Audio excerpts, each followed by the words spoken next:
কাছে এই সমস্ত অপসরকে অতি তুচ্ছ। বাংলাদেশের ক্ষমতার করিডোরে এমন কিছু নাম আছে যাদের উচ্চারণ করা মানেই একসময় ছিল ভয়, বিতর্ক, প্রভাব আর অদৃশ্য শক্তির এক অদ্ভুত মিশ্র অনুভূতি।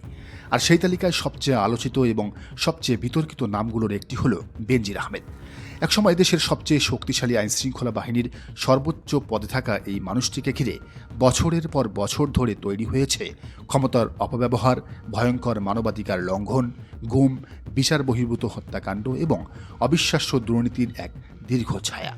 অথচ একসময় রাষ্ট্রের চোখে তিনি ছিলেন সফল কর্মকর্তা, সরকারের আস্থাভাজন ব্যক্তি এবং ক্ষমতার অন্যতম নির্ভরযোগ্য মুখ। কিন্তু সময়ের চাকা ঘুরেছে, আর সেই চাকা ঘুরতেই একের পর এক বেরিয়ে আসছে এমন সব অভিযোগ যা শুনলে অনেকেরই প্রশ্ন জাগে, রাষ্ট্রের এত বড় ক্ষমতা হাতে পেয়ে একজন কর্মকর্তা ঠিক কত দূর যেতে পারেন। 1988 সালে বাংলাদেশ পুলিশে যোগ দেন বেনজির আহমেদ। সাধারণ একজন পুলিশ কর্মকর্তা হিসেবে যাত্রা শুরু করলেও ধীরে ধীরে তিনি হয়ে ওঠেন ক্ষমতার কেন্দ্রবিন্দু। বিশেষ করে যখন দেশে বাংলাদেশ পুলিশের গুরুত্বপূর্ণ ইউনিটগুলোতে তার পদায়ন শুরু হয়, তখন থেকেই তার ক্যারিয়ারের গতিপথ বদলে যেতে শুরু করে। 2010 সালে তিনি হন ঢাকা মেট্রোপলিটন পুলিশ বা ডিএমপি কমিশনার। এই সময়ে রাজধানীতে বিরোধী দল দমন অর্থাৎ জামাত এবং বিএনপির কর্মীদের দমন, রাজনৈতিক কর্মসূচি নিয়ন্ত্রণ এবং কঠোর পুলিশি অ্যাকশনের জন্য তার নাম ব্যাপকভাবে আলোচনায় আসে। এরপর আরও বড় দায়িত্ব দেশের সবচেয়ে বিতর্কিত কিন্তু সবচেয়ে শক্তিশালী elite force rapid action battalion বা র্যাবের প্রধান মহাপরিচালক। ঠিক এই সময় থেকেই তার বিরুদ্ধে সবচেয়ে ভয়ঙ্কর অভিযোগগুলো সামনে আসতে শুরু করে। দেশি বিদেশি বহু মানবাধিকার সংগঠন অভিযোগ তোলে যে র্যাবের অধীনে অসংখ্য বিচার বহির্ভূত হত্যাকাণ্ড ঘটছে। বহু ব্যক্তি রহস্যজনকভাবে নিখোঁজ হয়েছেন, যাদের পরিবারের অভিযোগ তাদের আইনশৃঙ্খলা বাহিনীর পরিচয়ে তুলে নিয়ে যাওয়া হয়েছিল, কিন্তু তারা আর কখনোই ফেরত আসেননি। আন্তর্জাতিক মানবাধিকার সংগঠনগুলো বারবার বলেছে, বাংলাদেশে ইনফোর্সড ডিসঅ্যাপিয়ারেন্স বা গুমের ঘটনায় নিরাপত্তা বাহিনীর ভূমিকা তদন্ত হওয়া প্রয়োজন। আর এই সময় র্যাবের প্রধান ছিলেন বেনজির আহমেদ। শেষমেশ বাধ্য হয়ে আমেরিকা এই র্যাবের উপর স্যাংশন দেয় এবং বেনজির আহমেদকে নিষিদ্ধ করে। শুধু তাই নয়, অভিযোগের তালিকা আরও বিস্তৃত।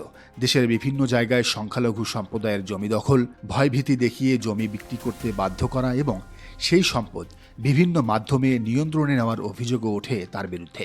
অনেক অনুসন্ধানী রিপোর্টে দাবি করা হয়, ক্ষমতার প্রভাব ব্যবহার করে তিনি ও তার ঘনিষ্ঠরা বিপুল সম্পদের মালিক হয়েছেন, হাজার হাজার কোটি টাকা দেশের বাইরে পাচার করেছেন। বাড়ি, ফ্ল্যাট, জমি, ব্যবসা সব মিলিয়ে কোটি কোটি টাকার সম্পদের হিসাব সামনে আসতে থাকে। কিন্তু প্রশ্ন ওঠে, সরকারি চাকরির বেতনে কিভাবে এত বিশাল সম্পদের মালিক হওয়া সম্ভব? স্ত্রী, কন্যা এবং ঘনিষ্ঠ আত্মীয়দের নামে বিভিন্ন সম্পত্তি এবং আর্থিক বিনিয়োগের তথ্য সামনে আসে। তদন্ত সংস্থার অভিযোগ, এই সম্পদের বড় অংশের উৎস বৈধভাবে ব্যাখ্যা করা সম্ভব নয়। ফলে তদন্তের আওতায় আসে তার পরিবারের সদস্যরাও। আইনি মামলায় তার স্ত্রী এবং মেয়ের নামও উঠে আসে এবং পরবর্তীতে তাদের বিরুদ্ধেও আইনি পদক্ষেপ শুরু হয় বলে বিভিন্ন মহলে আলোচনা শুরু হয়। এখন এই মামলায় বেনজির গ্রেপ্তার হওয়ার পর তার স্ত্রী এবং কন্যাকেও বাংলাদেশে ফিরিয়ে আনার প্রক্রিয়া শুরু করেছে সরকার। যে কোনো উপায়ে নিজেকে বাংলাদেশের মাটিতে ফেরত পাঠানো ঠেকাতে এবার এক চরম ধূর্ত এবং নজিরবিহীন চাল চেলেছেন এই বিতর্কিত সাবেক আইজিপি। দুবাইয়ের রাজকীয় লকআপে বসেই তিনি নিজের এক অত্যন্ত ঘনিষ্ঠ এবং বিশ্বস্ত লোককে দিয়ে দুবাইয়ের স্থানীয় আদালতে নিজের নামেই একটি সাজানো মামলা করিয়েছিলেন। চাঞ্চল্যকর এই মামলায় বেনজিরের নিজের বিরুদ্ধেই বিপুল পরিমাণ আর্থিক অপরাধ এবং অর্থ আত্মসাতের জাল অভিযোগ তোলা হয়েছে। দুবাইয়ের একাধিক নির্ভরযোগ্য সূত্র জানাচ্ছে, এটি আসলে বেনজিরের বাংলাদেশে প্রত্যর্পণ বা এক্সট্রাডিশন ঠেকানোর এক মাস্টার প্ল্যান এবং চরম চতুর আইনি প্রতিরোধ। দুবাইয়ের একজন প্রতিষ্ঠিত ব্যবসায়ী জানিয়েছেন, বেনজির আহমেদের এই আইনি লড়াই এখনও শেষ হয়ে যায়নি, বরং তার প্রত্যর্পণ ঘিরে নতুন করে এক জটিল কূটনৈতিক এবং আইনি যুদ্ধ শুরু হয়েছে। ইতিমধ্যে দুবাইয়ের আদালতে বেনজিরের বিরুদ্ধে একটি দেওয়ানি এবং ব্যক্তিগত আর্থিক বিষয় সংক্রান্ত অভিযোগে নতুন মামলা নথিভুক্ত করা হয়েছে। এই নিখুঁত আইনি চালের একমাত্র লক্ষ্য হল বাংলাদেশ সরকারের তাকে দেশে ফিরিয়ে নেওয়ার সমস্ত উদ্যোগকে মাঝপথে থামিয়ে দেওয়া বা ফ্রিজ করে রাখা। কারণ সংযুক্ত আরব আমিরাতের বিদ্যমান কঠোর আইন অনুযায়ী দেশটির মাটিতে যদি কোনো বিদেশি নাগরিকের বিরুদ্ধে স্থানীয় কোনো আর্থিক বা সম্পত্তি সংক্রান্ত দেওয়ানি মামলার অভিযোগ বিচারাধীন থাকে, তবে সেই আইনি প্রক্রিয়া শেষ না হওয়া পর্যন্ত তাকে অন্য কোনো দেশের কাছে হস্তান্তর বা প্রত্যর্পণ করার সুযোগ আমিরাতের আইনে নেই। ঢাকার গোয়েন্দা প্রতিনিধিরা ইন্টারপোল এবং দুবাই পুলিশের দপ্তরে দপ্তরে যেভাবে দিনরাত দৌড়ঝাঁপ শুরু করেছিলেন, সেই চরম তৎপরতা টের পেয়েই আইনি ফাঁকফাকর গলে বাঁচতে এই নাটকীয় ফন্দি এঁটেছিলেন বেনজির। তবে খুনের মামলায় আর মেগা দুর্নীতির পাহাড় নিয়ে পালিয়ে যাওয়া এই সাবেক আইজিপির কোনো চালাকি এবার আর টিকছে না। কারণ বেনজির আহমেদকে খাঁচায় পুরে দেশের মাটিতে ফিরিয়ে আনতে এবার খোদ প্রধানমন্ত্রী তারেক রহমান নিজেই পুরো অপারেশনটির মনিটরিং এবং দেখভাল করছেন। এমনকি সংযুক্ত আরব আমিরাতের সরকার প্রধানের সাথেও প্রধানমন্ত্রীর উচ্চ পর্যায়ের কূটনৈতিক যোগাযোগ এবং রুদ্ধশ্বাস আলোচনা চলছে। খুনি এবং লুটেরা আমলাদের বিচারের মুখোমুখি করতে নতুন সরকারের এই অনমনীয় অবস্থানের কথা জাতীয় সংসদের ফ্লোরে দাঁড়িয়ে স্পষ্ট করে দিয়েছেন স্বরাষ্ট্রমন্ত্রী সালাউদ্দিন আহমেদ। তিনি অফিসিয়ালি জানিয়েছেন যে সাবেক আইজিপি বেনজির আহমেদকে দ্রুত ফেরত আনতে সংযুক্ত আরব আমিরাত সরকারের কাছে সমস্ত প্রয়োজনীয় এবং অকাট্য আইনি নথি এবং ডসিয়ার পাঠানো হয়েছে। স্বরাষ্ট্রমন্ত্রীর মুখ থেকে বেরিয়ে এসেছে সেই ফাইল চালাচালির এক রুদ্ধশ্বাস ও রোমাঞ্চকর রাতের কাহিনী।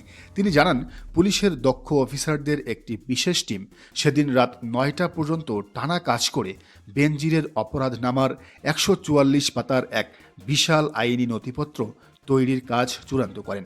রাত 10টার সময় নিজের অফিসে বসেই স্বরাষ্ট্রমন্ত্রী নিজে অত্যন্ত সতর্কতার সাথে সেই নথিতে সই করেন।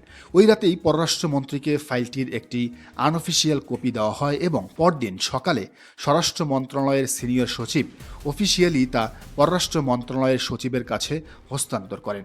আমলাতান্ত্রিক সমস্ত রেকর্ড ভেঙে সেই দিন বিকেলেই পররাষ্ট্র মন্ত্রণালয় পুরো ১৪৪ পাতার অপরাধনামা নিখুঁতভাবে অনুবাদ করে আরবিতে ডিপ্লোম্যাটিক ব্যাগ বা বিশেষ কূটনৈতিক বার্তার মাধ্যমে সরাসরি আরব আমিরাত সরকারের কাছে পাঠিয়ে দেয় এবং ঢাকায় নিযুক্ত লোকাল ইউএই এম্বাসিকেও বিষয়টি কড়াভাবে জানানো হয়। দুবাইয়ের সাজানো মামলার এই ধূর্ত নাটক শেষ পর্যন্ত বেনজিরকে বাঁচাতে পারে নাকি স্পেশাল টিমের হাত ধরে কেরানীগঞ্জের অন্ধকার জেলের সেলেই তার চূড়ান্ত পরিণতি নির্ধারণ হয়, এখন সেটাই দেখার অপেক্ষায় পুরো বাংলাদেশ। দর্শক, বিষয়টিকে আপনি কিভাবে দেখছেন জানান মন্তব্যের ঘরে। আর এই চ্যানেলে নতুন হলে অবশ্যই সাবস্ক্রাইব করে বেল আইকনটি বাজিয়ে রাখুন।